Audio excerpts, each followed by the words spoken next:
Hello বন্ধুরা, কেমন আছো সবাই? আশা করি সবাই ভালোই আছো।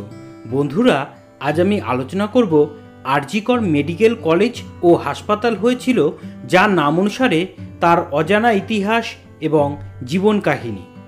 আর.জি. কর এটি পশ্চিমবঙ্গের রাজধানী কলকাতায় অবস্থিত একটি মেডিকেল কলেজ ও হাসপাতাল। এই হাসপাতালটি কলকাতার সবচেয়ে পুরাতন মেডিকেল কলেজ ও হাসপাতালগুলির মধ্যে অন্যতম। এই হাসপাতালটি ডক্টর রাধা গোবিন্দ করের নাম অনুসারে তৈরি হয়েছে। ডক্টর রাধা গোবিন্দ কর ছিলেন একজন ভারতীয় বাঙালি চিকিৎসক এবং সমাজসেবী, যিনি তার সারা জীবন ধরে লড়াই করে গেছেন বাংলার মানুষের কাছে চিকিৎসার ব্যবস্থা সুষ্ঠুভাবে পৌঁছে দেওয়ার জন্য। ব্রিটিশ শাসিত বাংলা চিকিৎসা শাস্ত্রের অন্যতম রেনেসাঁ পুরুষ ছিলেন ডক্টর রাধা গোবিন্দ কর। তৎকালীন সময়ে তার সুচিকিৎসা ব্যবস্থার জন্য বেঁচে গেছিল হাজারো মানুষের প্রাণ। তিনি ছিলেন এমন একজন ডক্টর যিনি রোগী দেখবার জন্য বেলঘরিয়া থেকে দমদম অবাধে সাইকেল চালিয়ে পৌঁছে যেতেন রোগীর বাড়ি। ওনার মাথায় থাকতো একটি টুপি আর সাইকেলে একটি ক্যাম্বিসেস ব্যাগ। ওনার বেশিরভাগ রোগী ছিলেন দরিদ্র, ওষুধ কেনার সামর্থ্য নেই। ডক্টরের ফি তখন তাদের কাছে দুঃস্বপ্নের মতো। কিন্তু তাতে ডক্টর রাধা গোবিন্দ কর পিছিয়ে আসেননি।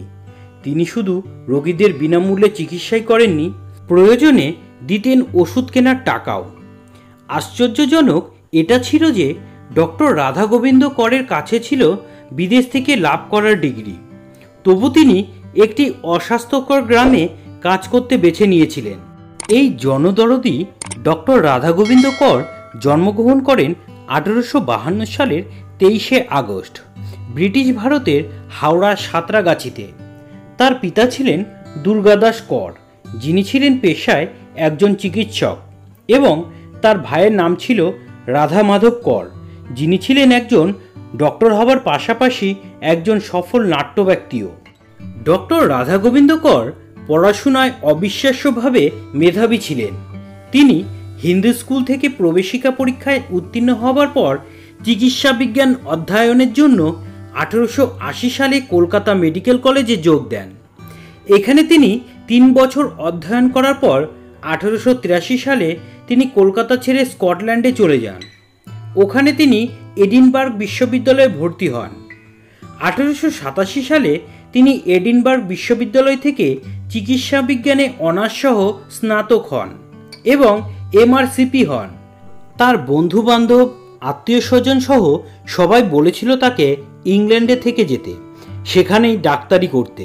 কিন্তু না, তিনি ফিরে আসেন তার জন্মভূমি বাংলায়, বিদেশ ফেরত ডাক্তার হিসেবে বাংলার অগণিত অসহায় দরিদ্র মানুষের পাশে দাঁড়াবার জন্য। সেই সময় ইউরোপীয় চিকিৎসা শিক্ষা ব্যবস্থায় চিকিৎসা শিক্ষা পড়ানো হতো, কিন্তু তখন বাংলা ভাষায় চিকিৎসা বিজ্ঞানের কোনো বই ছিল না। তাই তিনি ডাক্তারি পরীক্ষায় উত্তীর্ণ হবার আগে থেকেই বাংলা চিকিৎসা বিজ্ঞানের ওপর বই লেখা শুরু করেন। তার প্রথম বই ছিল বিষক বন্ধু, যা 1871 সালে প্রকাশিত হয়।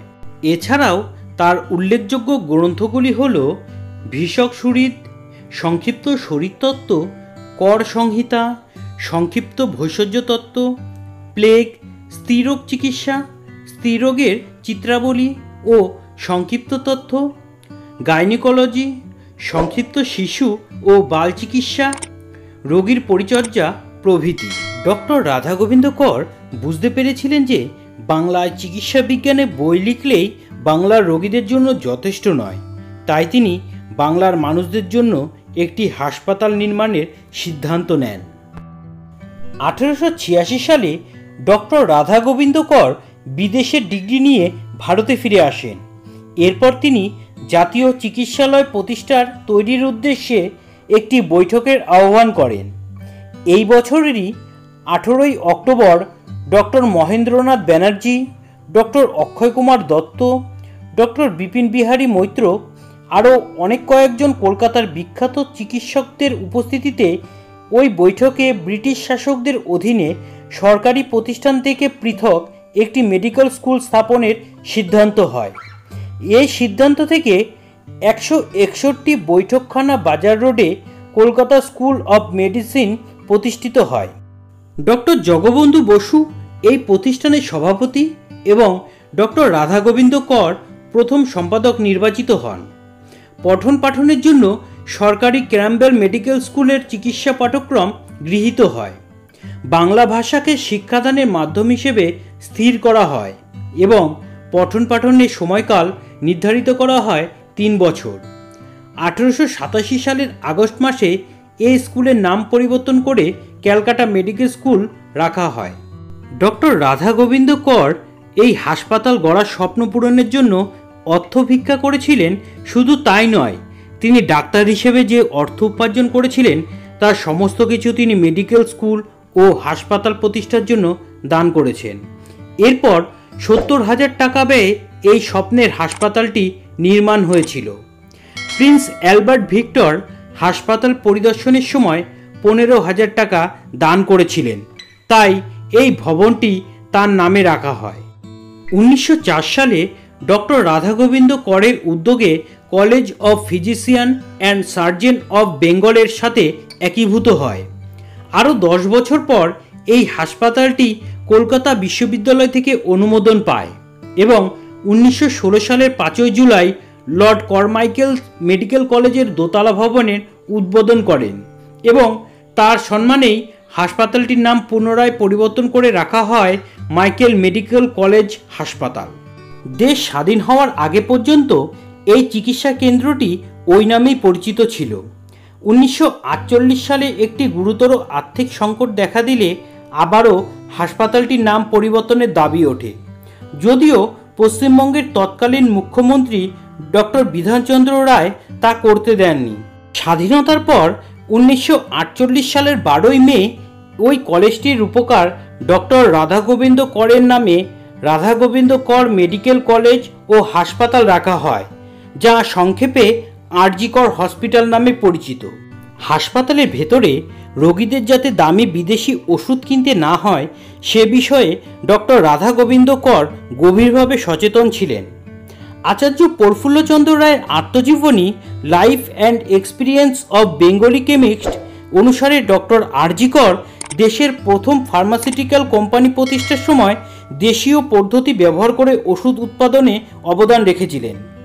অবশেষে ডক্টর আরজি কর ইনফ্লুয়েঞ্জার কারণে 1918 সালে 19 ডিসেম্বর মারা যান।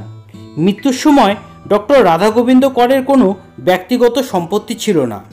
বেলঘরিয়ায় তার একটিমাত্র বাড়ি ছিল, যা তিনি মেডিকেল কলেজের জন্য উইল করেছিলেন।